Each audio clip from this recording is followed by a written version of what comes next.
A simple woman was dismissed before she sat down. No nameplate, no greeting, just a silent assumption that the plainly dressed woman with the old leather folder was there to take notes, not give orders. In a room of polished suits and strategic arrogance, she was barely a shadow. One executive even muttered, not quite quietly, that compliance had sent another intern to observe their quarterly theater. But she said nothing. She opened nothing. She only watched. And when the systems flagged her badge and the federal logs synced behind the firewall, the room didn't notice the silence shifting, until the CEO's dashboard locked, and the chairman's private line lit up with a request from Homeland Clearance. By the time they looked up, it was already too late. The woman they ignored had rewritten their audit trail in real time. She closed her folder, stood, and left them sitting in their own silence. The lobby of Veritas Strategic Holdings was quieter than most corporate centers at this hour. Glass doors whispered shut behind her as Celia stepped inside.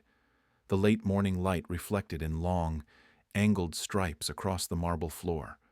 Her steps made no sound, softened by the thick blue-gray carpet that stretched toward the central desk. She wore a plain charcoal coat over dark slacks, her shoes unadorned and sensible. In her left hand, she carried a worn leather folder, the edges softened by age and use. Her other hand rested lightly against her side, fingers half-curled in a position that looked neither formal nor relaxed. The man behind the reception desk didn't look up immediately. When he did, it was with the tight, courteous smile of someone expecting to redirect a vendor or confirm a delivery. She gave only her name. He paused, typed something into his terminal, then checked the monitor, twice. No questions. He reached for a visitor badge already printed and handed it across the counter without comment. No instructions were needed. She clipped it to her collar and moved toward the elevators, passing beneath curved steel beams that cast sharp shadows across the walls. Around her, executives in sleek suits murmured into phones or crossed the lobby without looking up. Not one paused. Not one asked who she was. Celia reached the elevator bank and placed her badge against the biometric scanner. The panel flashed once, then shifted to a soft green. Behind her, a security guard took a half-step forward, checking his tablet. Something about the moment slowed. His eyes scanned her badge again, then flicked upward toward her face. He didn't speak. Instead, he gave the faintest nod and stepped back without touching the panel. The elevator opened, empty and waiting. Inside, she remained motionless, facing forward as the doors closed behind her. The walls were mirrored in gold tint, reflecting her shape, but not her features. The ride was smooth. She didn't check her phone. Her hand rested against the leather folder, like it had always belonged there. In her shoulder bag, the weight of a matte black coin pressed gently against the fabric. It was stamped with a single word: observed. She didn't look at it. She didn't need to. The elevator opened into a narrow hallway lined with smoked glass. 2 security personnel stood to one side, dressed in plain dark suits. Neither addressed her. One turned, opened the door with a wristband scan, and gestured silently. She entered without hesitation. The meeting room beyond was deep and rectangular, framed by long windows overlooking Arlington rooftops and clouded sky. 12 people sat around a polished table, each one marked by posture, suit material, or watch selection. The man at the head of the table didn't look up when she entered. He finished speaking. A sentence about quarterly trend drift and projected vulnerability reports, before gesturing to the chair at the far end, the one without a placard. Celia took the seat with no visible change in her expression. She placed the folder on the table, did not open it, and folded her hands above it in silence. No one addressed her. One woman looked up briefly, scanning her face with the kind of polite disinterest given to external contractors or clerical reviewers. Another man made a note on a tablet without glancing in her direction. The conversation resumed at the far end of the table. Acronyms flowed like water: risk matrices, mitigation curves, reputation, risk envelopes. Celia did not speak. She listened. Her eyes moved slowly across the room, tracking not the words, but the posture, the shifts in voice tone, the way one executive's hand tightened slightly each time procurement was mentioned. No one in the room asked why she was there. No one asked if she needed anything. Her presence was acknowledged only by the absence of objection. From a server cabinet 2 floors below, her badge ID had already triggered a silent routing confirmation. Internal review flag activated. Off-site systems were now listening. Celia adjusted her shoulders a fraction and let the conversation unfold. She wasn't here to interrupt. She was here to watch. And when the final report was written, only one person in the room would know that it had already started the moment she stepped out of the elevator. Under the sterile glow of recessed lighting and the quiet hum of Veritas's private climate system, the briefing room buzzed with conversation and caffeine breath. Men in tailored suits leaned over wireless displays while legal advisors murmured about tolerances and exposure windows. The glass walls framed the Arlington skyline, but no one looked out. Inside, the only weather that mattered was internal control. Celia sat at the far end of the long table, no nameplate in front of her, no introduction offered. Her leather case rested untouched on her lap. She had been in the room for 9 minutes before anyone spoke to her directly. "Excuse me," came a voice, sharp and amused. Greg, the head of domestic compliance, stood mid-sentence and pointed toward her with the cap of his pen. "Are you taking notes for someone? Or did someone forget to tell catering we needed coffee instead of compliance hall monitors?" A smattering of chuckles followed. Not laughter. Laughter requires surprise. This was approval. Social alignment. Celia didn't respond. She looked at him calmly, hands resting lightly atop her case. Greg tilted his head. "No badge. No title. You're with internal." His voice was louder now, turned slightly toward the others. "Or are you one of those external ethics observers they send when someone makes a bad decision 6 months ago and needs a sacrificial report?" More laughter. "Can we get her seated somewhere else?" he added, already looking down at his tablet. "I'd rather not have to check my phrasing for a ghost note-taker." "Security," said a younger man near the door, speaking into his wrist mic. The word wasn't shouted, only delivered quietly, efficiently, the way one reports a spilled drink or a power outage. A few seats down, the general counsel didn't lift his eyes from his screen. "What office are you even from?" he asked, still typing. "You're not on the contact sheet. Do you have a reference code or just a vibe?" Celia opened her mouth once, and only once. "I was invited," she said evenly. "My presence is required for audit minutes." She said nothing more. Her voice was level, devoid of defense or plea, the tone of someone who wasn't surprised to be dismissed, only noting the shape of the dismissal. Greg scoffed, grinning at the others. "Jesus, audit minutes. We don't even let Treasury sit in on those. Who cleared this?" No one answered. No one checked. 2 private security men entered gray suits, earpieces, polished boots. They moved like people who had never had to question instructions. The first placed a flat palm beside her chair. "Ma'am, I'm going to need to ask you to step out. This is a secured discussion." Celia didn't move right away, not out of defiance, but out of process. She lifted her eyes, looked to each man. Her gaze paused slightly at the ID tags on their lapels. Left, row 917. Right, 01532. Both marked VSH Intersecure. She blinked once. Her fingers tightened just slightly on the case before lifting it, slow and fluid. As she rose, the edge of the folder bumped against the table's steel leg and shifted, just enough for the flap to loosen, just enough for a glint of matte black to flash beneath the case's lining. A coin, circular, heavy, marked with a single word. Observed. No one saw it but the man on the left. His eyes dipped to the coin as it rolled half an inch, then back to her face. He didn't react. He stepped back.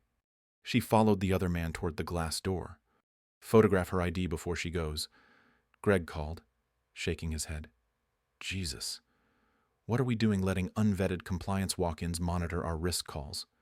At this rate, the janitor's going to draft our SEC response. The door hissed open. The hallway beyond was quiet, carpeted in gray. Celia didn't look back. The younger guard paused. ID. Please. His voice was more uncertain than before. She handed it to him. He took a photo, scanned the QR, and glanced at the return code. He frowned, but said nothing. You'll be noted for removal from the registry, he added. You may receive a follow-up to confirm audit presence. She said nothing.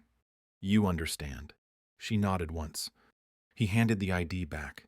His fingers paused just long enough for her to notice. She took the card, tucked it into the folder's inner pocket, and walked toward the elevator. The leather creaked faintly with each step. The folder remained closed. Back in the room. No one spoke of her after the door closed. The tension had already returned to the spreadsheets, the performance theater, the metrics that justified their arrogance. But somewhere below the room, in a network they did not see, and a system they did not know was listening, her badge had already synced. Her presence dismissed in flesh had been confirmed in code. She hadn't raised her voice. She hadn't asked to stay.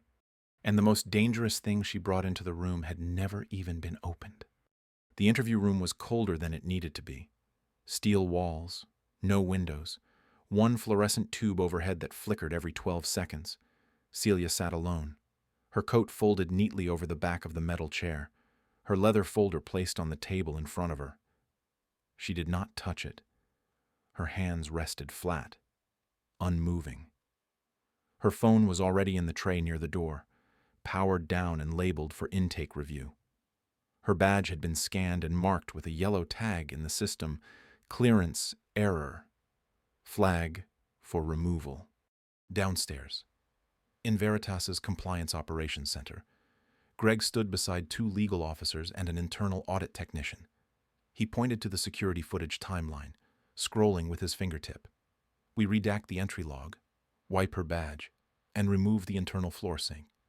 We'll say she wandered into the wrong room and was escorted out. One of the legal staff nodded. Do you want her visitor authorization retroactively voided?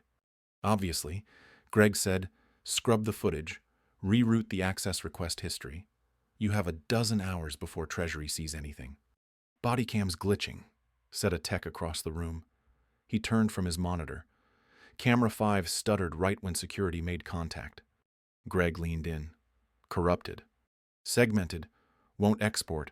It just repeats 3 seconds of hallway light shift. Feeds look clean until it hits the removal timestamp, then loop out. Greg exhaled, long and sharp. Fine. Cut the record at pre-contact. No footage is better than broken footage. Nobody's going to demand a review of someone who didn't belong. A system administrator across the room chuckled. She walked in like she mattered, he said, keying a rollback command into the visitor registry. Now she's just a misplaced guest with no traceable signature. Except the registry didn't clear. The deletion command bounced. A warning flashed external sync active, endpoint locked. The admin frowned. That's odd. Greg stepped behind him. Reroute it. Try and override. Can't. Someone else already called a sync outside our network. Our protocol encryption internal flag shielding. We don't use that. In the next room, a soft whir came from the print server. A single sheet slid into the out tray. No one touched it. It read, Intake record. Access denied. Upstairs, Celia remained motionless. No one had entered the room in over 20 minutes. A coffee cup sat near the edge of the table, untouched. It bore a lipstick print, red and vivid. Celia hadn't worn any. She didn't move to clear it. Her folder remained closed. Inside it, beneath the flap, the black coin lay face up, cradled in felt. The word stamped into its center was unchanged. Observed. Elsewhere on the floor, a junior data analyst named Clara sat at her desk watching the internal log scheduler reprocess the same visitor ID 6 times in 2 minutes. It wasn't a bug. It was a request signal bouncing between silenced firewalls. Someone or something had embedded a duplication loop that rerouted metadata to a subnet she didn't recognize. The origin trace led to a federal backbone node marked OP4. Clara didn't ask anyone about it. She opened a drive, selected 3 directories marked auth temporal, and copied them silently to a flash device beneath her desk. The transfer completed without flag. She ejected the drive. No one noticed. Outside her glass cubicle, Greg was laughing again. "She's gone," he said. "No badge, no footage, no chain of authorization. That's compliance exorcism 101. Keep the body, burn the trail." But inside the system, the trail had just rewritten itself. Not louder, just deeper. And Clara, eyes steady on her monitor, never said a word. Greg arrived at Veritas just after 8, already irritated. The elevator stalled on the 6th floor for a few seconds too long, and the biometric scanner outside his office required a second swipe. He brushed it off. Half the infrastructure was running on old code, patched over with private plugins. The command floor felt cooler than usual, though, and the lighting hadn't finished calibrating. Still, the place was operational, or so he assumed. He powered up his console and entered his credentials to retrieve the compliance chain from the day before. The system acknowledged his ID, then halted. A message appeared in bold gray: "Audit access denied. Clearance conflict." He frowned, cleared the screen, and repeated the login using his direct override passcode. The system hesitated, displayed the same message, and then flickered. When it returned, the entire audit tab had vanished from the dashboard. He didn't swear, he simply stood and moved to the shared terminal at the side wall. 2 compliance leads were already there, one scanning timestamp logs, the other fast-forwarding body cam footage from the prior morning.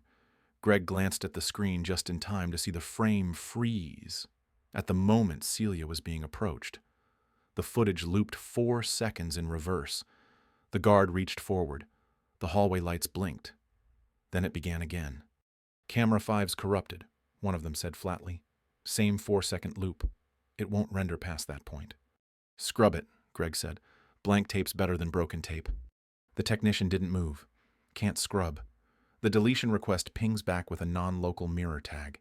"It's replicating to a server that doesn't exist on our route map." Greg's tone hardened. "Then isolate the damn segment and block it."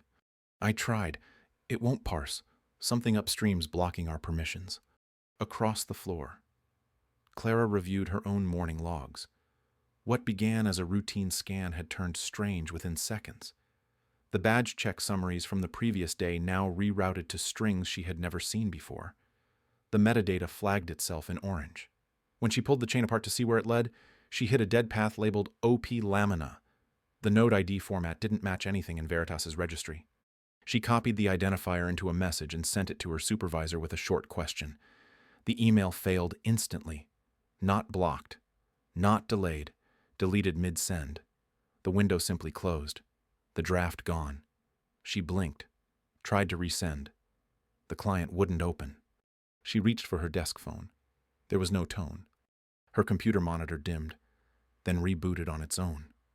She sat motionless for a moment, then turned and looked toward the compliance pod. Greg was pacing now. His voice had risen slightly, but the words were still measured. "I need the full intake chain. I want her name, her agency, her ID photo. I want the audit access log wiped by noon." The tech at the registry console shook his head. "Can't do it.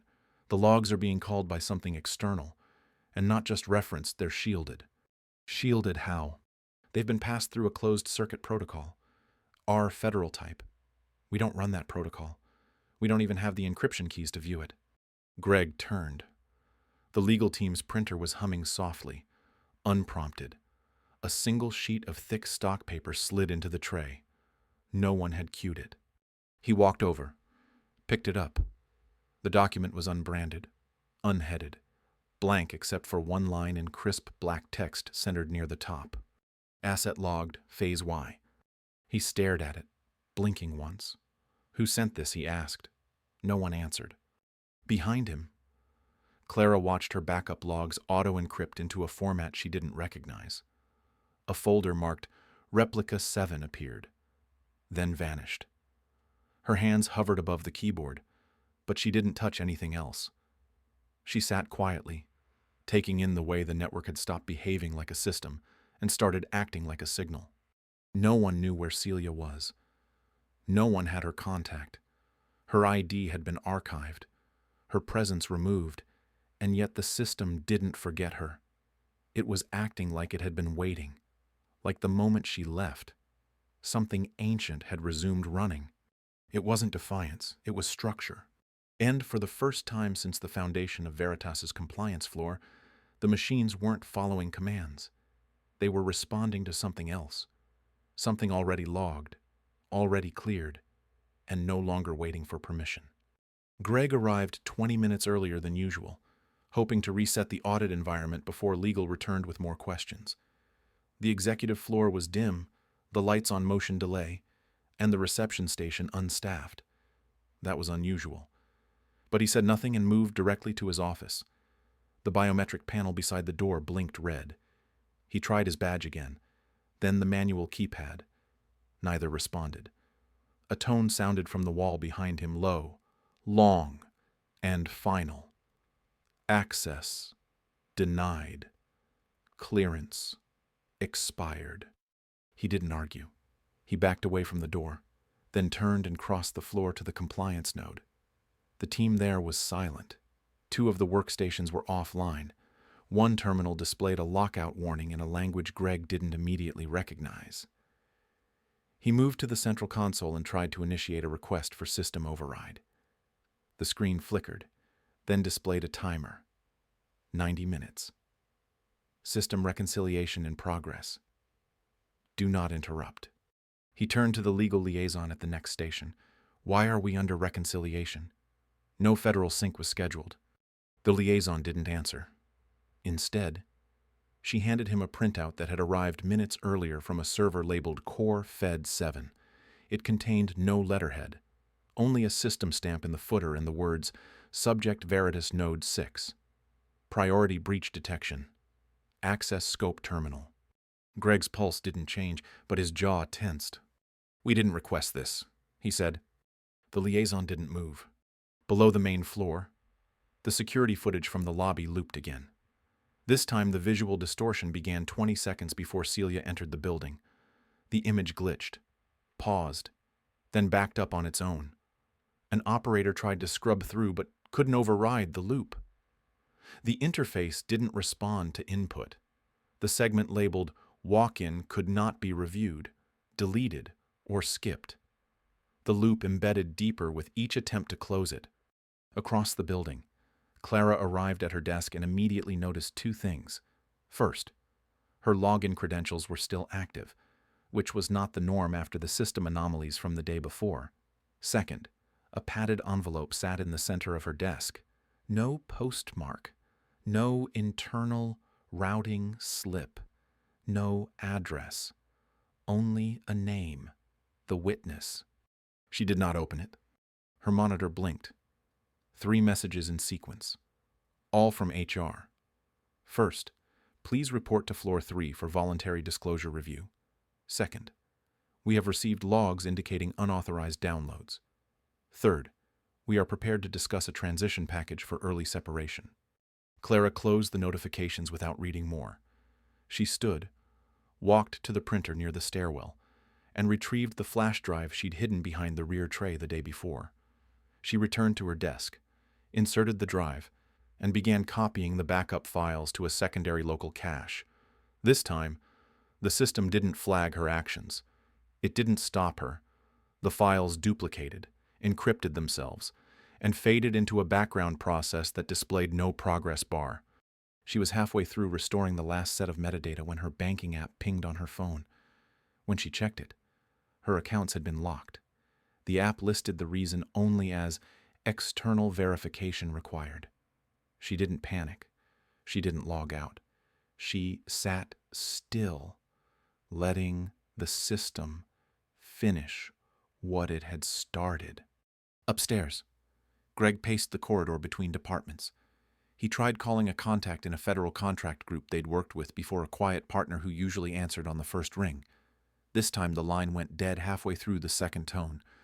No signal, no error, just a click and silence. He returned to the lobby and asked reception to call the legal team's supervisor. The receptionist said no one from legal had checked in that morning. She said it without looking up from her monitor, as though reading from a screen. A junior HR staffer approached with a folder. "You've been marked for reevaluation," she said. "They'll send your clearance transfer package to your private address." Greg frowned. "I haven't been briefed on any clearance change." The woman blinked slowly. "It's already gone active." He returned to the executive mail center, now largely empty, and found a single envelope in his personal inbox slot. The paper was smooth, heavy, unmarked. Inside was a round bronze coin, still cold from the building's internal vents. He held it by the edges. The surface was blank, except for one word engraved in the center. "Observed." No other message accompanied it. No signature, no threat. Greg didn't speak. He stood motionless for a long moment, then placed the envelope back into the box and walked out of the room. Downstairs, the building's mainframe continued to isolate itself. Sync pulses with federal networks were suspended, then rejected entirely. The financial logs queued in backlog, unable to upload or clear. The authentication server entered recursive revalidation, locking all badge holders above level 4. No one knew who had initiated it. No one was answering questions. Compliance officers sat at their stations with systems flickering and controls removed. There was no single breach. There was no password reset. There was only the quiet collapse of a system that no longer believed in its own immunity. And, in the corner of the building, in a drawer Clara hadn't yet opened, the envelope marked, "The witness remained sealed." The system had already marked her. The offer had already been extended. It was not a punishment. It was a signal. The trees outside the retreat home rustled in long, wind-fed waves, their leaves shifting with the slow hush of evening. The house sat beyond the last paved road, surrounded by soft gravel and thick pines. Greg had chosen the place for its seclusion. No neighbors. No signal towers. No oversight. Since the collapse at Veritas, he hadn't checked his messages. He didn't want explanations. He wanted quiet. The knock at the door came just after 7. Not loud, not repeated. A single sound, deliberate and final. He paused with one hand on his glass, turned slowly, and walked to the entry. He didn't look through the peephole. He opened the door. Celia stood beneath the awning, framed by the last edge of daylight. She wore a fitted black uniform, collar sealed, sleeves smooth, the fabric matte and unmistakably custom. There were no badges, no stripes, no visible rank. Her stance was calm, her hands empty, her expression neutral. The silence around her felt weighted. Greg said nothing at first, then, quietly, "You came all this way. This is the last time you will see me," she said. Her voice was level, unhurried, "but not the last time you'll feel the systems I represent." He stepped back a pace, instinctively. "You don't need to do this. I didn't look.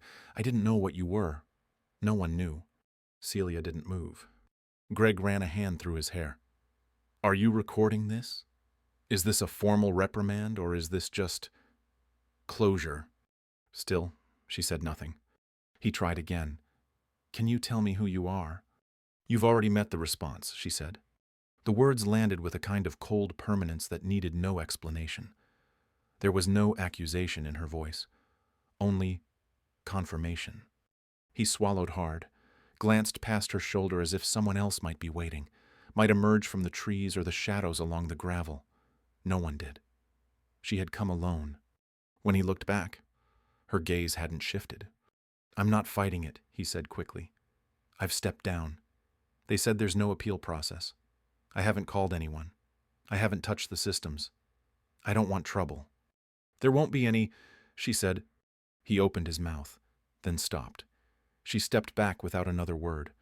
The gravel under her boots made no sound. He watched her walk to the tree line, where the black sedan she arrived in waited with no lights on, No driver in sight. The doors unlocked as she approached, and she vanished inside without turning back. The car reversed slowly into the trees and was gone before he realized how far he'd stepped onto the porch. Only after the silence returned did he notice something inside. On the edge of his entry table, beside the half-finished whiskey and a discarded envelope, sat a round black coin, heavy, unmarked, until he turned it slightly toward the light. One word was etched into its face. Finalized. He sat down in the nearest chair and stared at the coin for a long time, but did not touch it again. No alerts came, no calls followed, because there was nothing left to warn. The walls of the room were blank and smooth, finished in an off-white that absorbed sound and gave nothing back. The ceiling panels glowed faintly. No visible fixtures or bulbs, just a uniform light that cast no shadows. The air was still and cool. There were no clocks, no insignias, no signage.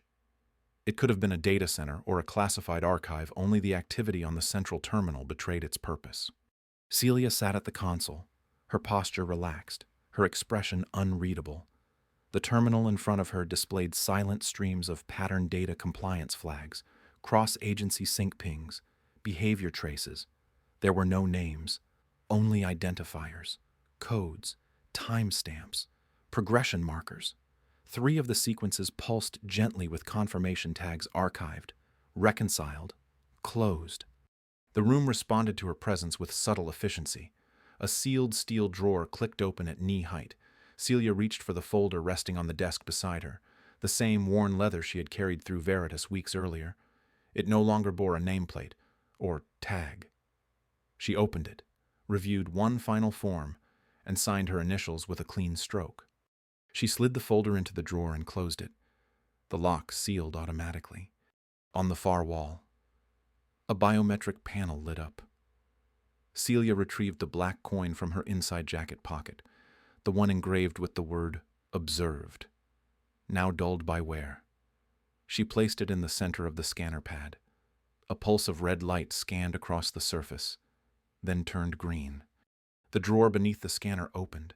Inside was a recessed vault lined in foam. She set the coin gently in the center, then closed the lid. The vault hissed once as the seal engaged.